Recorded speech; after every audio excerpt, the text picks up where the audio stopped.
各位，如果你家里有年过50的亲人，或者你自己刚好跨过了50岁这个人生的门槛，请你今天一定要仔细的听清楚，因为今天我要告诉你们一个惊人的真相。女人50岁以后，如果你身上突然出现了这3种看起来像是衰老，或者是身体机能在走下坡的情况，请你千万不要自己吓自己，更别急着乱花钱，白受罪。为什么？因为那不是病，那是上天在帮你啊，是你身体里的阳气正在进行一场伟大的自我修复，是老天爷在给你发晚年免死金牌，准备赐福给你的征兆。如果你不懂得顺应这个天道，那你才是真的把自己的福气给硬生生往外推，把好好的健康给消耗没了。今天我就用我们老祖宗传下来的《黄帝内经》还有《易经》的最高智慧，用最通俗的白话来给大家仔细剖析一下这背后的逻辑到底是什么。你只要把今天这支影片听懂了，想通了，我敢跟你保证，你的后半生不仅能少生病，还能长寿安康，天天没烦没恼的享清福。好，我们现在先来说说这第一种变化，这也是绝大多数女性最恐慌最害怕的情况，那就是停经。很多人1到50岁前后月经开始不规律了，最后停了，甚至还伴随着身体的剧烈反应。大家的第一直觉往往是完了，这绝对是病，得赶紧看医生。我看过太多的病人了，前几天就有个太太50刚出头，一进诊间的门，眼泪就不停往下掉，满脸愁容的对我说，倪医师啊，怎么办啊？我才50岁，怎么月经就没了？我是不是不再是个完整的女人了？而且我最近动不动就潮热盗汗，晚上睡不着，心烦气躁的。我去看西医，西医说这叫更年期症候群，说我卵巢衰退了，要给我开那个什么雌激素，要补充荷尔蒙。我一听这话，真的是替他捏了一把冷汗。我跟他说，哎呀，这真的让人很舍不得，你吃那个药等于是在拿自己的健康开玩笑啊。黄帝内经里讲得明明白白，女子七七49，任脉虚，太冲脉衰少，天鬼竭，地道不通，故形坏而无子也。这句话是什么意思？这是老天爷在画重点，告诉你，你辛苦了半辈子，你的身体现在要换一种活法了。很多人把停经看作是丧失了女人的特征，这真的是很大的误会。在我们正统中医的眼里，这不叫衰老，这是你要腾飞的时候了。你们静下心来仔细想一想，女人年轻的时候，每个月都要流失那么多的气血，那是为了什么？那是为了繁衍后代，为了生儿育女，那是母性的伟大牺牲啊。但是到了50岁，你的任务已经圆满完成了，孩子都长大了，老天爷心疼你啊。老天爷说，这个女孩子太辛苦了，不能让她再流血了。于是老天爷就把这部分最宝贵的精血给省下来了。省下来干什么用？当然是留给你自己用啊，用来滋养你的五脏六腑，特别是用来强壮你的骨髓和你的心脏。我们中医里讲，奶水就是月经，月经就是奶水，这两个东西是同源的。年轻的时候，你身体里这股强大的能量往下走，排出体外，这就变成了月经。如果你怀孕生孩子了，这股气往上走，就变成了哺育孩子的奶水。那到了50岁以后呢，这股能量既不往下流了，也不往上出去了，它去哪里了？我告诉你，它回归到了你的督脉，深深的进入了你的骨髓，去充实你的精气神。所以如果你50岁出现了停经，说明你的身体极度聪明，它懂得开源节流了，它在帮你把最珍贵的能量死死的锁在体内，这是在为你晚年的长寿打地基啊。如果你这个时候听信了外面那些不专业的说法，去吃什么雌激素，去打什么回春针，你知道你在干什么吗？这其实是在人为地制造身体气血的大逆流啊。你把本该回收保护心脏的能量强行调动到下半身去，过度消耗，这会有什么后果？我痛心疾首地告诉大家，这就是为什么现在女性得乳癌、红斑性狼疮这么多的根本原因。因为你亲手把身体的防御系统给拆了。乳房是什么地方？乳房是足阳明胃经经过的地方，是气血的交汇点。当你强行用药物干预停经，那些本该归位、本该被身体吸收的陈旧精血就会无路可走，它们没办法正常排出，就会逆行往上跑进入乳房，或者堆积在子宫里，排不出去又化不掉。时间一久，这些实血含块就变成了中医说的实症，变成了硬邦邦的肿块，最后就有可能演变成恶性肿瘤。所以当你50岁准时停经，或者有些人在49岁、51岁停经，这说明你的心脏功能正在进行一次完美的换挡。你的身体非常聪明，他知道这辆车已经跑了50年了，发动机不能再像年轻时那样狂踩油门了，他要切换到省油模式。这个模式一开，你未来得乳癌、子宫颈癌的几率就会大大降低。所以这哪里是衰老，这简直就是身体双手奉上，给你发了一张免死金牌。可惜的是，多少人拿着纯金的免死金牌当废铁扔掉，非要花大把的钞票去买那些伤身的药片来吃，这不是花钱又伤身吗？再来，我们说说更年期的各种难受。很多人会反问我，倪医师，我知道停经是好事，可是我这潮热、失眠、盗汗实在是太难受了，折腾得我苦不堪言，这总不能说是好事吧？各位，这在中医里叫做阳气归元的阵痛，你的身体现在在进行一场巨大的能量重组。为什么会潮热？那是因为阳气在往回收归的过程中，与体表残留的阴气在搏斗，阳气要占领高地，把阴寒之气赶出去，自然就会产生热感。这时候你该怎么办？你该高兴，这说明你体内的阳气还很足，这支军队还能打仗。如果你到了50岁，月经停了，身体却一点反应都没有，天天手脚冰冷，面色惨白，像一张白纸一样，那才叫可怕。那说明你的阳气已经衰败到连撤军的力气都没有了，直接就在战场上冻死了，那才是真真正正的危险。所以千万别去压制这个潮热，千万别去吃那些寒凉的东西去清热降火，你要做的是顺水推舟，帮身体一把，这叫引火归元。怎么做？很简单，不用花大钱，去买点艾草，自己在家做做艾灸，或者每天晚上睡觉前用热水好好泡泡脚，让这股乱窜的热气顺顺利利的回到你的下丹田，回到你的骨髓里。一旦这口气顺了，你会惊讶的发现潮热没了，而且你的记忆力变好了，你的骨头变硬朗了。所以千万别被停经吓到了，接受它，拥抱它，你就赢了晚年健康的第一局。接下来我们来讲这第二种情况。如果说第一种停经是内在气血的转换，那这第二种情况就是外在身形的改变，它其实是真正的富贵相，是你晚年能不能安稳度过的保命符。那就是你的体重开始微微增加，腹部、腰部和臀部开始变得圆润长肉了，而且你的脸上开始出现了所谓的皱纹，尤其是法令纹变深了，甚至还长出了双下巴。还有这一下可戳中很多人的痛处了。现在这个社会的审美啊，有时真的是太偏执了。外面那些美容院、减肥机构天天唬弄你们去吃、去抽脂、去打针。我告诉你，如果你信了这些话，非要在一把年纪的时候去折腾这身皮肉，那你的晚年绝对吃苦头。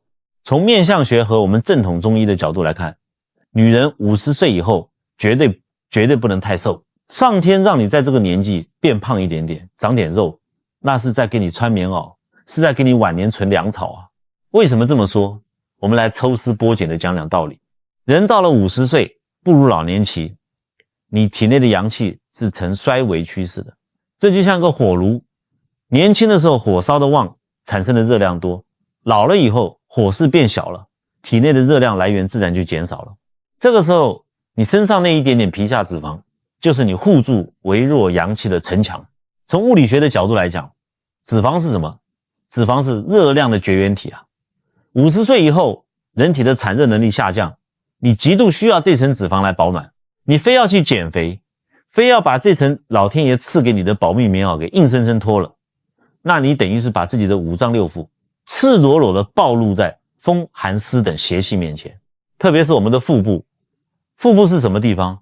那是我们下丹田的所在，是元气汇聚的大本营，里面包着你的肠胃、子宫、卵巢。如果腹部没有一层厚实的脂肪保护，寒气就会直中脏腑。最直接的后果是什么？就是动不动就腹痛、腹泻，吃点凉了就拉肚子。长远的后果就是免疫力全面崩盘。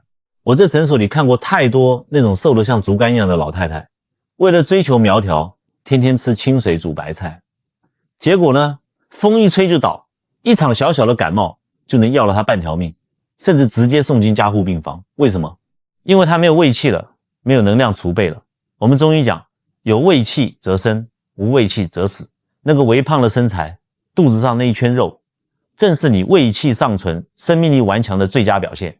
我曾经看过一个女病人，50多岁，原来挺圆润富态的一个人，不知道受了什么刺激，非要学人家年轻人减肥，硬生生把自己饿到了45公斤。她跑到我诊所来，虚弱的连说话的力气都快没了，还硬撑着跟我炫耀，倪医师，你看我减肥成功了，我现在穿衣服可好看了。我一看她的脸色蜡黄发青，气若游丝，我直接给她泼了一盆冷水。好看什么呢？你这是在透支健康啊！你感觉一下你的肚子是不是整天往下坠着疼？她一听吓了一跳，倪医师你怎么知道？我最近总觉得肚子里的东西往下掉，还常常漏尿。我告诉她，你这叫中气下陷。中医讲脾主肌肉，脾胃的气是负责把五脏六腑拖住的。你为了减肥把脾胃饿坏了，气血根本生化不出来，中气提不住了。你现在是胃下垂、肾下垂、子宫脱垂，全身的脏气都在往下掉。后来我怎么治他的？我没给他开什么仙丹妙药，我非常严肃的千叮咛万嘱咐，回家去每顿饭好好吃点控肉，多吃点白饭，什么时候长了5公斤肉回来，你的病什么时候就好。他乖乖回去吃肉养脾胃，半年后人圆润回来了，那些下垂的毛病竟然不治而愈。所以各位，当你发现自己连喝水都会胖，腰围很难减下去的时候，别焦虑，别生气，那是上天怕你晚年冻着饿着，特意给你加了一层防弹衣。只要你的健检指标，比如血压、血糖没有太离谱的异常，微胖才是你长寿的本钱，才是你晚年能享清福的富贵相。再来，我们说说这个脸上的皱纹和下垂。50岁以后，你的脸就是你人生的履历表，就是你的福气带。相学上讲，50岁以后要有奴仆宫饱满，要有地格方圆。这代表什么？代表你晚辈运好，晚年能得到照顾。你脸上长出来的法令纹，那叫金钟罩，代表你有威严，能镇得住场子。家里的小辈敬重你。你长出来的双下巴，那叫地库，那是锁住你晚年口福和财富的粮仓。你跑去医美诊所，一刀把双下巴给抽脂抽掉了，一针把法令纹给填平了，这等于是把你晚年的粮仓给破坏了，把你的威慑力给抹平了。这不是花冤枉钱破自己的财吗？一个气血充盈、经络通畅的人，到了50岁，他的脸部虽然会受地心引力影响而自然下垂，这是不可抗拒的自然规律，但是他的皮肤一定是有光泽的，是红润的。这种富态和那种生病的水肿是两码事。病态的浮肿，你用手指头按下去一个坑，半天弹不回来，那是肾脏出了问题。而富态的肉按下去是有弹性的，里面充满了气血。其实上天让你脸上长肉，让你长皱纹，从某种意义上来说是在帮你积德。为什么这么说？因为到了50岁，你已经不再需要靠漂亮的脸蛋去取悦任何人了。这个时候你的重心应该转向你的内心，转向你的修养。这种接纳自己老去，由内而外散发出来的从容和淡定，才是50岁女人最顶级、最无可取代的美。你去看看那些在深山里修行的师父，或者那些大家族里受人尊敬的长辈，脸上都挂着岁月的痕迹，但一脸的祥和慈悲，那种气场比打1万针玻尿酸都有力量。而且你们知不知道，微胖的人情绪通常更稳定。中医讲脾主肉，脾胃好的人肌肉才丰满。脾胃五行属土，土的德行是什么？是厚德载物。一个有点肉、脾胃之气平和的人，他的性格往往比较宽容、乐观、爱笑。而去看看那些为了减肥瘦得皮包骨的人，往往脾胃虚弱，肝火旺盛，脾气暴躁的像个活火山，一点就着。到了晚年，你说是一个宽容乐观、天天笑呵呵的人能长寿，还是一个天天为了半公斤体重发脾气、看谁都不顺眼的人能长寿？答案不言而喻啦。我们把易经的道理拿出来讲，这叫阴阳消长。50岁就是人生的秋天。秋天是什么景象？秋天是落叶归根，是果实收藏，是金黄的、丰满的、厚重的。你见过哪棵大树在秋风瑟瑟的时候还拼命的长新嫩叶子的？那反常啊。秋天就要有秋天的样子，该落的叶子要落，该收的枝叶要收回树干，树干要长得粗壮一点，储备养分。这样才能熬过寒冷的冬天。你如果非要在50岁的秋天把自己折腾成20岁春天的嫩绿模样，这叫逆天而行。等冬天，也就是真正的晚年一来，你没有棉袄，没有存粮，你拿什么去对抗岁月的风霜？所以勇敢地拥抱你的微胖和皱纹吧，那是上天亲手为你披上了战袍。讲完了前面2种身体上的变化，接下来我们看看这第3种情况，也就是你心理上的改变。你可能会突然发现自己变得不再爱操心了，对子女和丈夫的事情开始视而不见，甚至心里只想让自己过得舒坦。各位啊，如果你现在正处于这个状态，并且心里还觉得有些愧疚，请你马上把这份愧疚给我丢到太平洋里去。这哪里是你变坏了，这分明是上天在帮你保命啊！为什么我敢这么说？大家来听听我们老祖宗的智慧。在我们传统的华人文化里，女人从古至今一直扮演着一个什么角色？是一个彻头彻尾的付出者。女人这一辈子那颗心简直就是操碎了。年轻的时候操心老公的工作，中年了操心儿女的学业，好不容易熬到50岁，儿女该结婚了吧？又开始天天愁，哎呀，我这儿子憨厚，会不会被媳妇欺负啊？我那女儿脾气倔，在婆家过得习惯吗？老公最近应酬多，血压是不是又高了？甚至连晚上家里吃什么菜，明天的天气要不要给孙子加件衣服？你那脑子里啊，就像有个雷达一样，24小时360度无死角的在扫描。但是我们中医里有一句至理名言，叫思伤脾。什么意思？脾胃是我们人体的后天之本，是负责把我们吃进去的五谷杂粮转化成气血的大总管。你一天到晚在那里担心这个忧虑那个，你的意念一直悬在外面，你的脾胃之气就一直处于紧绷被打结的状态，它一直在被疯狂消耗。脾气一虚，这大总管罢工了，你全身的气血生化就没有了源头。你看看那些天天瞎操心的女人，哪一个不是脸色蜡黄，眼袋下垂，肌肉松弛？为什么？因为中医讲脾主肌肉，脾虚了，肉就垮了，你就会老得特别快。到了50岁，这叫知天命的年纪。如果你还不懂得把心给收回来，那你的晚年，我跟你保证，绝对是一身病痛，药罐子离不开身。这就涉及到我们中医里一个非常高深但也非常实用的理论，叫做神形相依。年轻的时候，我们的神是外放的，因为我们要去感知这个世界，要去建立家庭关系，要去照顾弱小的孩子，所以我们多情敏感，容易操心。这在生理上叫做神游于外，这是为了生存和繁衍。但是到了50岁，情况变了。《黄帝内经》里讲得清清楚楚，年50，体重耳目不充矣。这时候阴气开始变重，阳气变得越来越珍贵。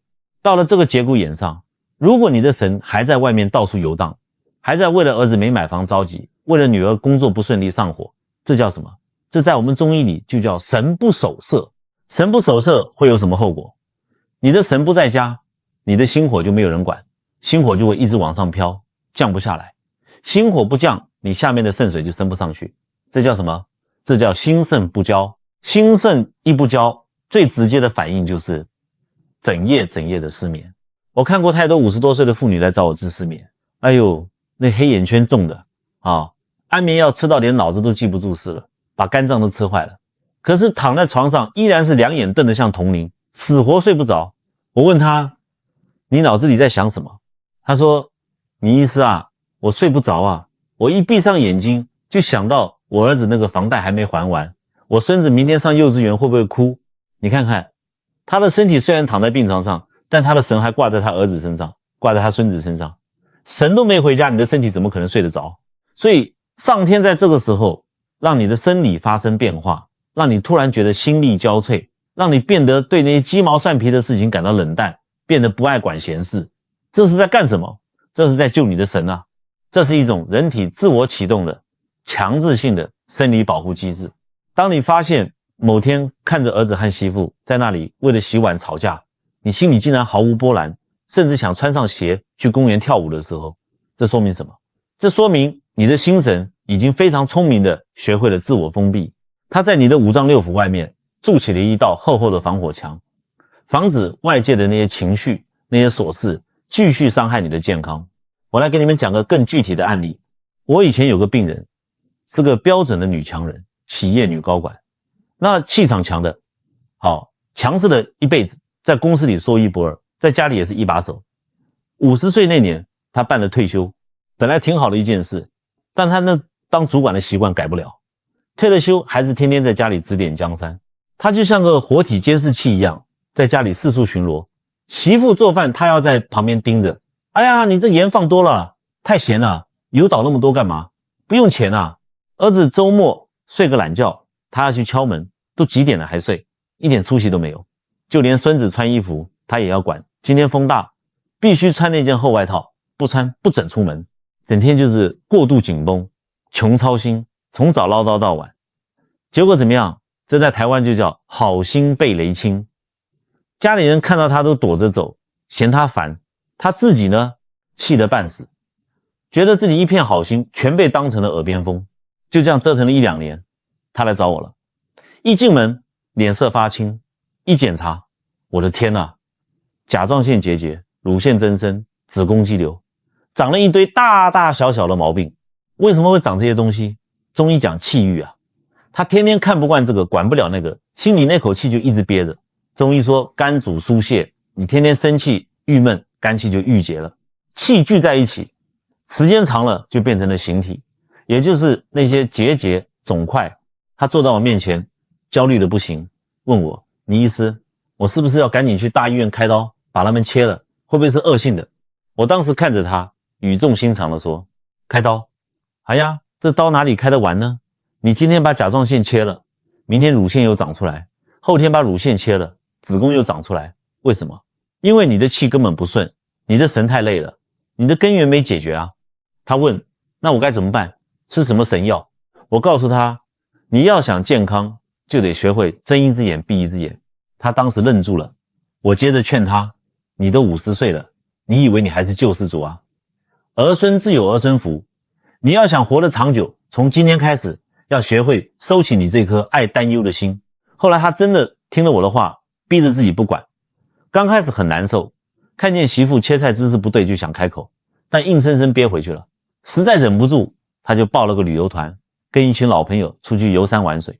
结果呢，过了2年他再来找我，开心的拿着健检报告给我看，那些结节竟然奇迹般的变小了，有的甚至完全消失了。他问我，倪医师，这是什么神药这么厉害？我说，这就是放下的力量啊，这不是无情，这是大智慧。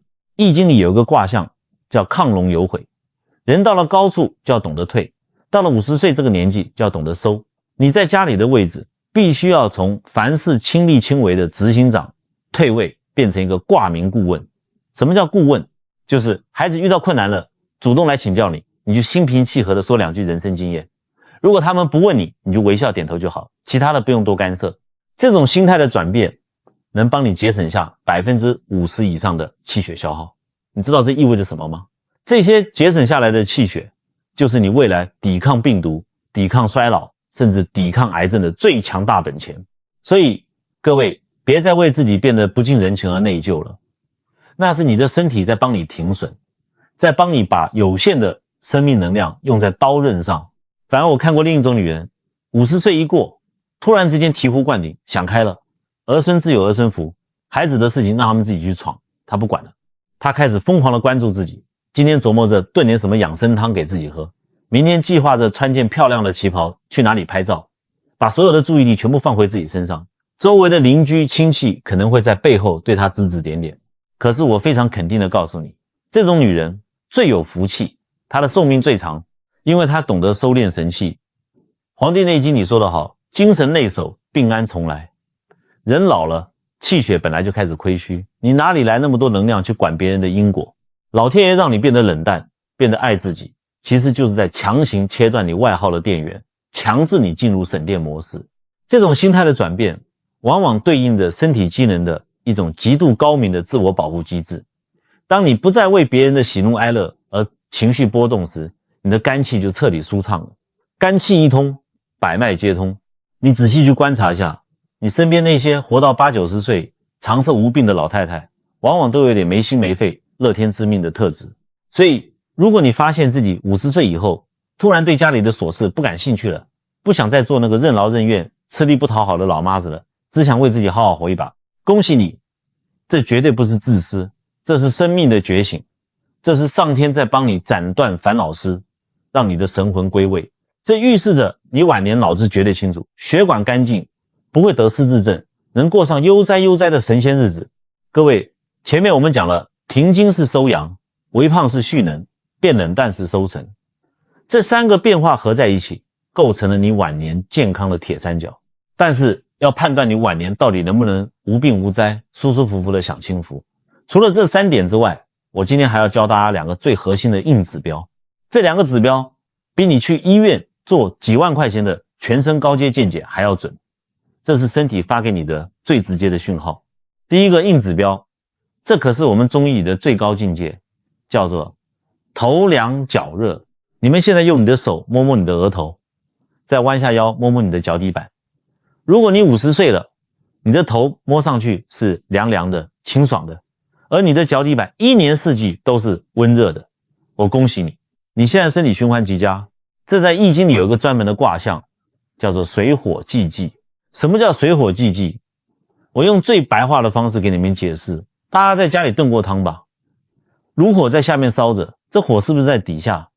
锅子里装着水，水在上面，火在下，水在上，水被火一烧，咕噜咕噜冒热气，这热气往上蒸腾，整锅汤就熟了，这叫正常运行。我们人体也是一样的，心脏就是那个火炉，五行属火，肾脏就是那锅水，五行属水。在正常健康的情况下，心脏的火必须要在肺气的速降作用下乖乖的往下走，一直走到你的脚底板。所以健康的人脚底永远是温热的，这个心火到了脚底，再顺着经络往回走，去加热你的肾水，肾水被加热了，变成气态的津液往上蒸腾，走到你的脑袋。因为上来的是水气，所以你的脑袋摸上去是凉凉的，这叫头脑清醒。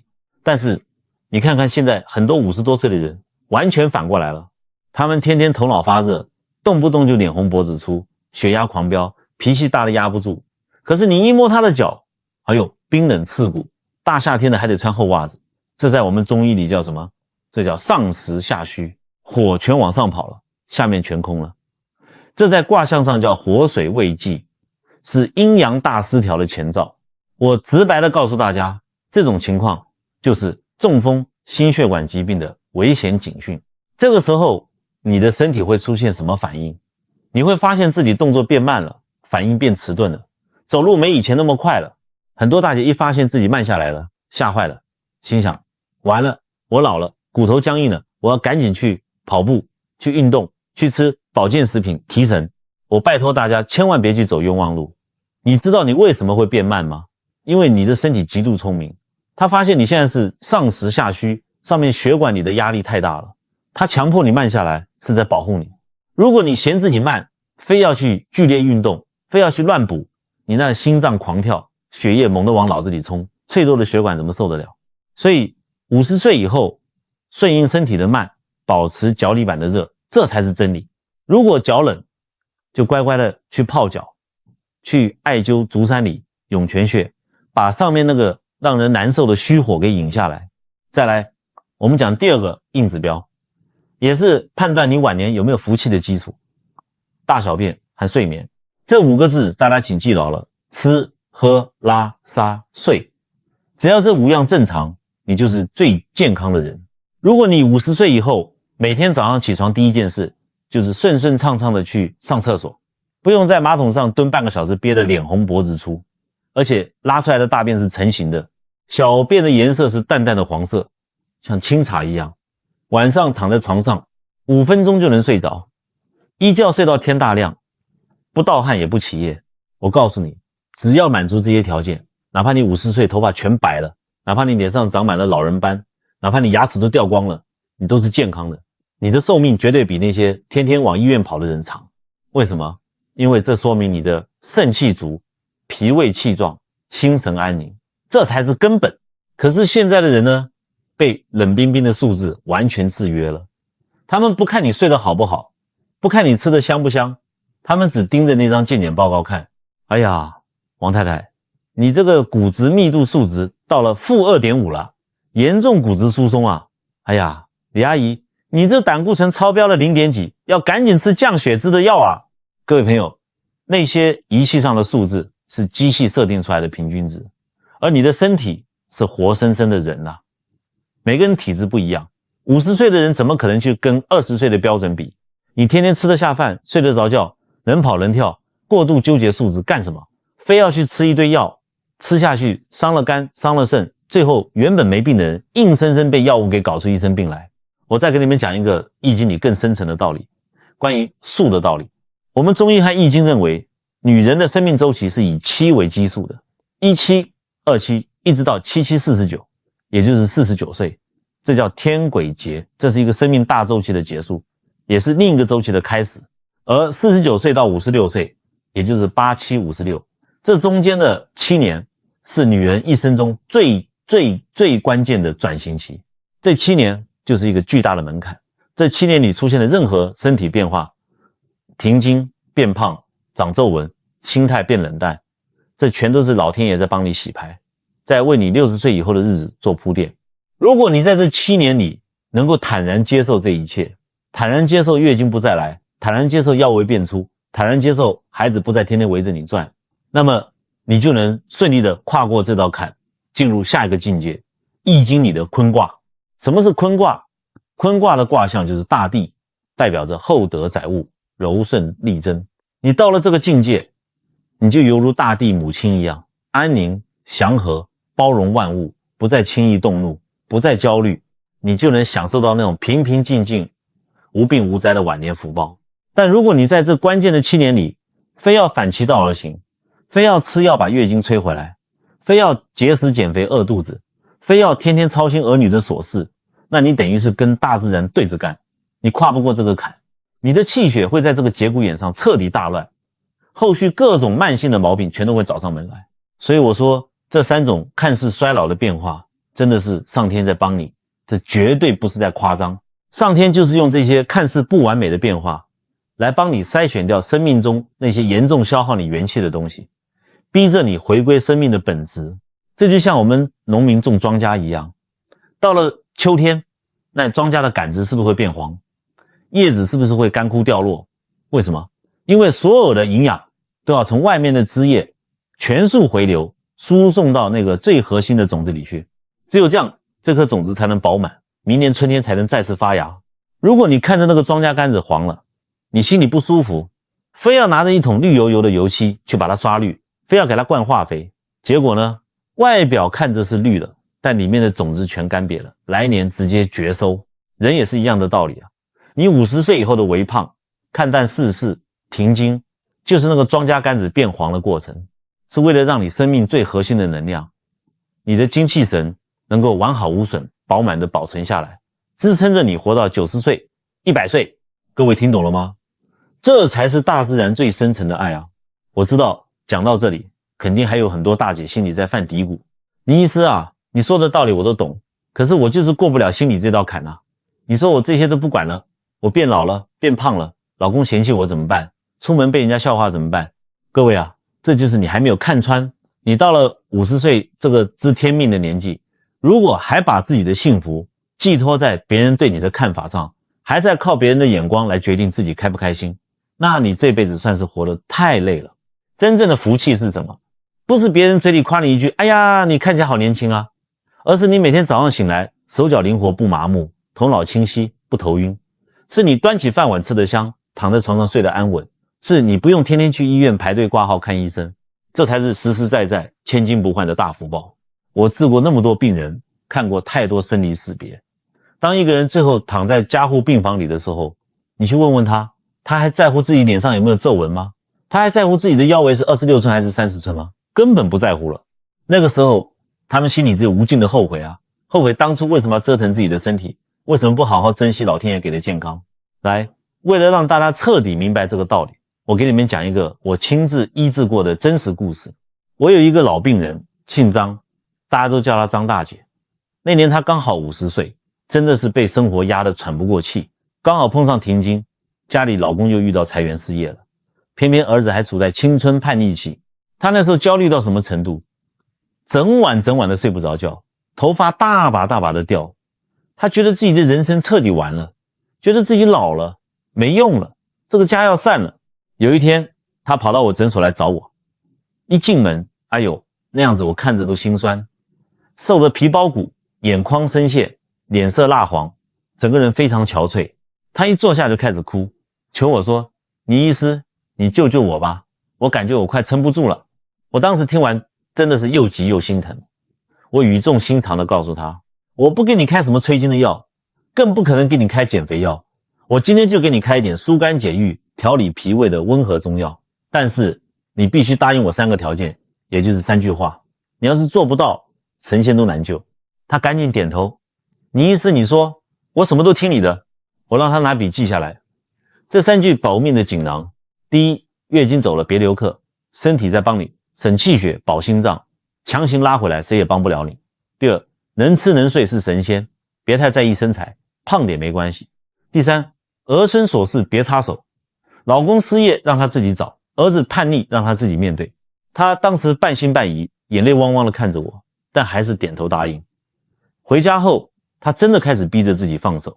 刚开始看见老公闲在家里，他气得发抖，想开口骂，想想我的话，硬生生把嘴闭上，转头去报了个社区的书法班。看见儿子考试不及格，他也不像以前那样大吼大叫了，签了个字就放下，自己跑到公园跟着大家跳排舞去了。饮食上他也不再天天水煮青菜了，每天给自己炖点热乎乎的排骨汤，该吃就吃，该喝就喝。就这样，时间一天天过去，大家猜怎么着？10年过去了，现在的张大姐已经是60岁的人了。前阵子她来看我，手里拎着一盒水果，一进门嗓门洪亮，笑得眼睛都眯成一条缝。现在的她长什么样？脸上长了点肉，有点双下巴了，眼角也有了深深的笑纹，体重比50岁的时候足足胖了快10公斤。但是她面色红润，白里透红，走起路来脚底有风，精神状态比他10年前刚停经的时候还要好上10倍、100倍。他拉着我的手，感慨万千地说：倪医师啊，我现在才彻彻底底的明白，您当年点醒我的那句上天在帮你是什么意思。我现在每天写写字，跳跳舞，老公后来自己做了点小生意，儿子也成家立业了，对我还特别孝顺。我这日子啊，现在就是拿神仙跟我换我都不换。可是各位，故事到这里还没完。张大姐叹了口气，告诉了我另外一件真实而让人惋惜的事。当年跟她一起在公园里认识的一个老朋友，跟她年纪相仿。那个老朋友就不信邪，觉得自己50岁停经太老了，非要去医院开雌激素吃，非要保持所谓的魔鬼身材，天天吃生菜沙拉，吃减肥药，还跑去做什么脸部线雕拉皮。那个朋友当时还笑话张大姐：哎呀老张，你看你现在胖的肚子上都有游泳圈了，你看我身材多苗条，月经每个月还按时来，我都觉得自己像30岁。结果呢，前年，也就是那个朋友58岁的时候，查出了重症，因为常年减肥，身体极度虚寒，阳气衰败，连手术台都下不来，不到半年人就没了。张大姐说起这件事的时候，红了眼眶。倪医师，如果我当年没遇到您，没被您骂醒，我现在估计也跟他一样了。你看，这就是活生生的例子，道理和事实全都明明白白的摆在这里了，能不能听进去，能不能照着做，就看大家自己的悟性了。什么是悟？悟不是让你去死读书，悟是让你用自己的心去体会天地运行的规律。女人50岁是生命的一个巨大分水岭，更是一个转折点。上天把你的生殖功能收回去了，让你变胖了一点，把你那颗无处安放的操心也收回去了。这是为了什么？是为了让你把所有外散的能量全部收回来，好好的用来爱你自己啊！这是一种何等的大慈悲，这绝对不是剥夺。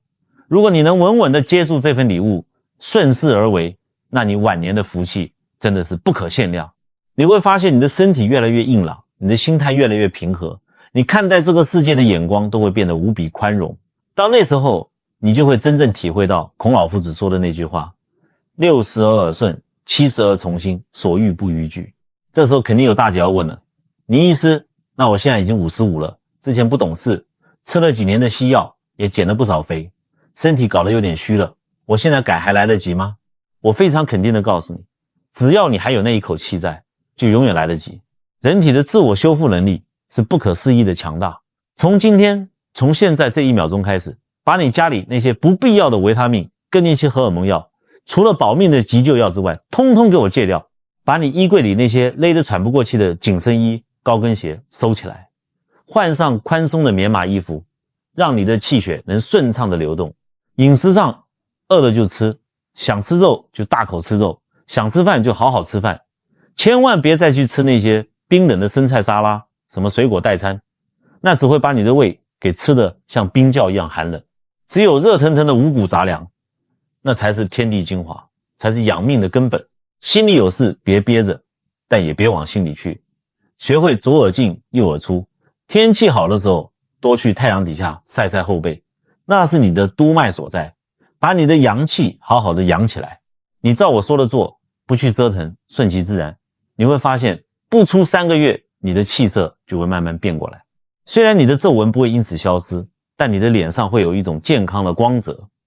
虽然你的体重不会掉回年轻时的样子，但你走起路来会感觉踏实有力，这才叫真正的回春，这才叫真正的养生之道。各位，今天真的是跟大家掏心掏肺讲了这么多，最后我要告诉大家，相由心生，病由心起。你到了50岁，如果你的心里还是充满了对衰老的恐惧，充满了对儿女的强烈控制欲，充满了对皮囊容貌的虚荣执念，那你这颗心就是一个充满内耗的坏风水，你的身体怎么可能好得起来？反过来，如果你懂得了顺应天道，接纳自己身体自然的变化，放下了那些不该你管的红尘俗事，你的心变得宽容了，平和了，慈悲了，那你这颗心就是一座巨大的福田。你接纳了岁月赐予你的皱纹和微胖，不再去苛求完美，这种坦然在易经里就叫厚德载物。你不再为别人的因果去耗费自己的心神，懂得把能量收回来，好好爱自己。这种清净就是真正的菩萨心肠。当你的心彻底安定了，你体内的气血就会跟着安定，你的五脏六腑就会在一个极度和谐的磁场里运转。这种由内而外散发出来的从容和淡定，这才是50岁女人最无与伦比的美丽，这才是任何疾病都无法攻破的铜墙铁壁。我们中华民族传承了5000年，老祖宗的智慧早就把人体的奥秘和宇宙的规律给看透了。顺天者昌，逆天者亡，这句话用在养生上是绝对的真理。上天给你的这3个看似不完美的礼物，停经、微胖、变冷淡，你一定要双手恭恭敬敬的接住，不要把它们当成负担，更不要当成耻辱。你要每天早上指着镜子里那个不再年轻但却无比真实的自己说，这就是我的福气，这就是我的长寿相。所以今天既然大家听我唠叨了这么久，我希望在结束前，我们能一起在这个留言区里结下一个大大的善缘。我邀请大家在底下的留言区打上这8个字，顺应天道，晚年有福。千万别小看这短短的8个字，这不是一句简单的口号，这是一种强大的心理暗示，这是在为你自己发下一个正向的祈福善愿。当你在打出这8个字的时候，你的心里就在接受上天的安排，你就在瞬间改变自己的磁场。同时，当别人看到这句祈福的善言，他们也会被这股正能量所感染，放下心中的焦虑。这就是在行善积德，这就是在用利他的心放大你自己的福报。请记住，身体永远是你自己的，它比任何人都聪明。静下心来，倾听它的声音，拥抱岁月的厚爱吧。好的，今天的分享就到这里，在这里祝大家心宽体胖，百病不侵，晚年大吉。我们下次再见。